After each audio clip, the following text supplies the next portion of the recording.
श्री स्वामी समर्थ जय जय स्वामी समर्थ स्वामींचं नाव घेऊन मी आजच्या ह्या नवीन व्हिडिओला सुरुवात करते। मार्गशीर्ष महिन्यातील शुक्ल पक्षातील एकादशी तिथीला मोक्षदा एकादशी म्हणून ओळखले जाते। हिंदू धर्मात या एकादशीचे विशेष महत्त्व आहे। मोक्षदा या नावाचा अर्थ मोक्ष देणारा असे होतो। या एकादशीचा उपवास पूजा केल्याने व्यक्तीला सांसारिक आसक्तींच्या बंधनातून मुक्तता मिळते आणि मोक्षाचे दार उघडते। असे मानले जाते की विहित विधीनुसार हे व्रत केल्याने पितरांना नरकाच्या यातनापासून मुक्ती मिळते आणि स्वर्गाची प्राप्ती होते। या दिवशी भगवान विष्णूंची पूजा केल्याने सर्व दुःख दूर होतात आणि पूर्वजांना मोक्ष मिळते। या दिवशी पूर्वजांना शांती मिळवण्यासाठी त्यांच्यासाठी तर्पण केल्याने त्यांना मोक्ष मिळण्यास मदत मिळते। द्वापार युगात मार्गशीर्ष महिन्याच्या शुक्ल पक्षाच्या एकादशीला भगवान श्रीकृष्णाने महाभारत युद्धादरम्यान अर्जुनाला भगवद्गीतेचा उपदेश केला होता। म्हणूनच ही तारीख गीता जयंती म्हणून साजरी केली जाते। गीता हा जगातील एकमेव धर्मग्रंथ आहे ज्याची जयंती साजरी केली जाते। विष्णू पुराणानुसार मोक्षदा एकादशीचे व्रत केल्याने वैकुंठ धामामध्ये स्थान मिळते असे भगवान श्रीकृष्णाने स्वतः अर्जुनाला सांगितले आहे। या एकादशीचे व्रताचे फळ हे असंख्य यज्ञ केल्याने मिळणाऱ्या फळासारखे असते। या व्रताचे पालन केल्याने व्यक्तीच्या जीवनातील अडथळे आणि कष्ट दूर होतात। धार्मिकदृष्ट्या हा दिवस अतिशय महत्त्वाचा असल्यामुळे या दिवशी काही प्रभावी उपाय आणि सेवा देखील केल्या जातात। आणि म्हणूनच मोक्षदा एकादशीच्या दिवशी तुम्ही व्रत नाही केलं तरीही चालेल, पण गाईला खाऊ घाला ही वस्तू खायला दिल्यामुळे आपल्या जीवनामध्ये असणारे जेवढा पण प्रखरातला प्रकार पितृदोष, ग्रहदोष, शत्रुपीडा तर नष्ट होणारच, पण आपलं 7 पिढ्यांचं दारिद्र्य नष्ट होऊन आपली कितीही कठीणातील कठीण इच्छा ही साक्षात श्रीहरी विष्णू आणि माता लक्ष्मी पूर्ण करणार। तर ती कोणती वस्तू गाईला खायला द्यायची, कोणत्या वेळेत खायला द्यायची, त्याबद्दल सविस्तर आणि महत्त्वाची अशी माहिती मी तुम्हाला या व्हिडिओमध्ये देणार आहे। तर व्हिडिओ पूर्ण पहा आणि जर तुम्ही माझ्या चॅनलवर नवीन असतील तर चॅनलला सबस्क्राईब करा आणि शेजारी बेल आयकॉन सुद्धा प्रेस करा, जेणेकरून तुम्हाला माझ्या नवनवीन व्हिडिओचं नोटिफिकेशन हे मिळत राहील आणि तुम्ही एक पण व्हिडिओ मिस करणार नाही।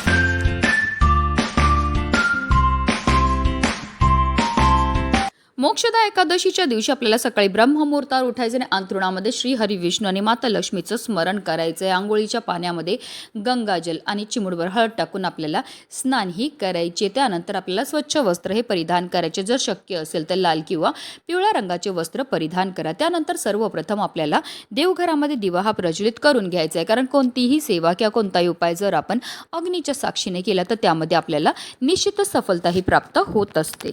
त्यानंतर आपल्याला विधिवत श्रीहरी विष्णू आणि माता लक्ष्मीची पूजाही करून घ्यायची। आता तुमच्याकडे श्रीहरी विष्णूंचा फोटो असेल तर स्वच्छ पुसून घ्या। आता मूर्ती असेल तर त्यांना तुम्हाला तामनामध्ये घ्यायचं आहे, त्यांच्यावर तुम्ही जलाभिषेक किंवा अगदी पंचामृताने अभिषेक सुद्धा करू शकतात। 11 पळी पाणी आपल्याला अर्पण करायचं। प्रत्येक पळी पाणी अर्पण करताना आपल्याला ओम नमो भगवते वासुदेवाय नमः या प्रभावी मंत्राचा जप हा करायचा। त्यांना स्वच्छ पुसून पुन्हा त्यांच्या स्थानावर ठेवायचं की अगदी तुम्ही पाटावर स्थापित सुद्धा करू शकतात। त्यानंतर त्यांना पिवळं चंदन लावून घ्यायचं आहे, त्यांना पिवळी फुलं, पिवळी फळं अर्पण करून घ्यायची आहेत। तसेच त्यांना सर्वात प्रिय आहे ती म्हणजे तुळस। तर आपल्याला तुळशीचं पत्र अर्पण करताना आवर्जून आपल्या मनातली इच्छा ही व्यक्त करायची। असं केल्यामुळे आपली कितीही कठीणातील कठीण इच्छा ही साक्षात श्रीहरी विष्णू पूर्ण करतात। त्यानंतर आवर्जून आपल्याला मोक्षदा एकादशीच्या व्रतकथेचं पठण किंवा श्रवण करायचं, तसेच विष्णू चालीसाचं पठण करायचं आहे, विष्णू सहस्त्रनामाचं पठण करायचं। त्यानंतर श्रीहरी विष्णू आणि माता लक्ष्मीची आपल्याला आरती करायची, त्यांना नैवेद्य हा अर्पण करायचं। जेव्हा आपण नैवेद्य ठेवणार त्यावर आवर्जून आपल्याला एक तुळशीचं पत्र ठेवायचं आहे, कारण जर आपण तुळशीचं पत्र ठेवलं नाही तर तो नैवेद्य जो आहे तो श्रीहरी विष्णू ग्रहण करत नाही।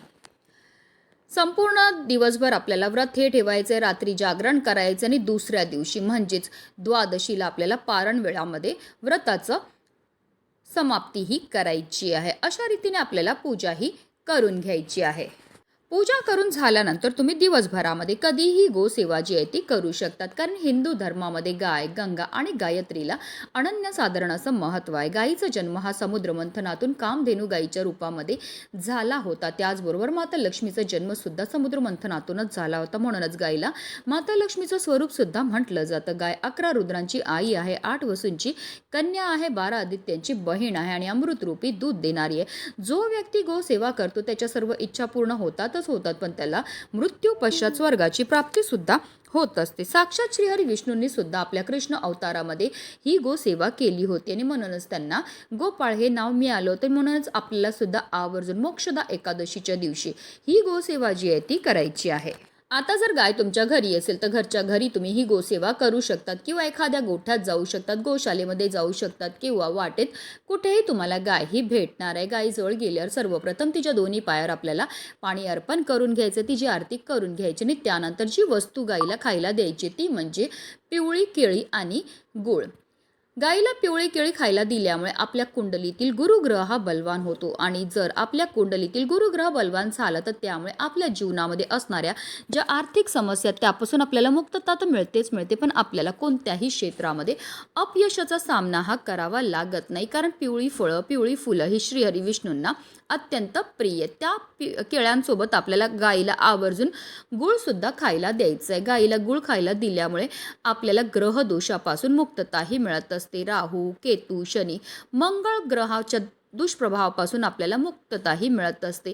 ज्या मुलींच्या विवाह जुळण्यामध्ये समस्या येत असतील त्यांनी आवर्जून मोक्षदा एकादशीच्या दिवशी गायीला पिवळी केळी आणि गुळ हे खायला द्यायचं आहे. त्यानंतर आवर्जून आपल्याला गायीला पाणी प्यायला द्यायचं. गायीला पाणी प्यायला दिल्यामुळे आपल्याला चंद्रदोषापासून मुक्तताही मिळत असते. आपल्या कुंडलीमध्ये असणारा चंद्र हा बलवान होतो.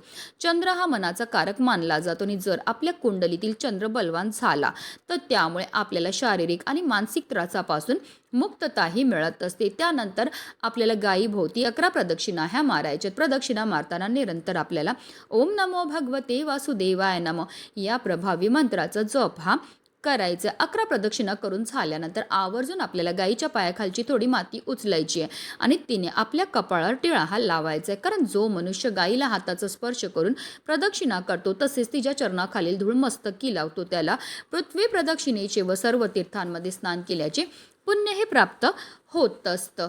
आता जर गाय स्पर्श करून देत असेल तर आवर्जून आपल्याला गायीच्या पाठीवर हात फिरवायचा आणि आपल्या मनातली इच्छाही बोलायची. अतिशय प्रभावी अशी ही सेवा केल्यामुळे आपल्या जीवनामध्ये असणारा प्रखरातला प्रकार, पितृदोष, ग्रहदोष, शत्रुपीडा तर नष्ट होणारच आहे, पण आपलं 7 पिढ्यांचं दारिद्र्य नष्ट होऊन आपल्या संपूर्ण कुटुंबाची भरभरून अशी प्रगती होणार आहे. म्हणूनच व्हिडिओ जास्तीत जास्त लोकांपर्यंत शेअर करा जेणेकरून प्रत्येकाच्या आयुष्याचं कल्याण हो हीच मनामध्ये इच्छा.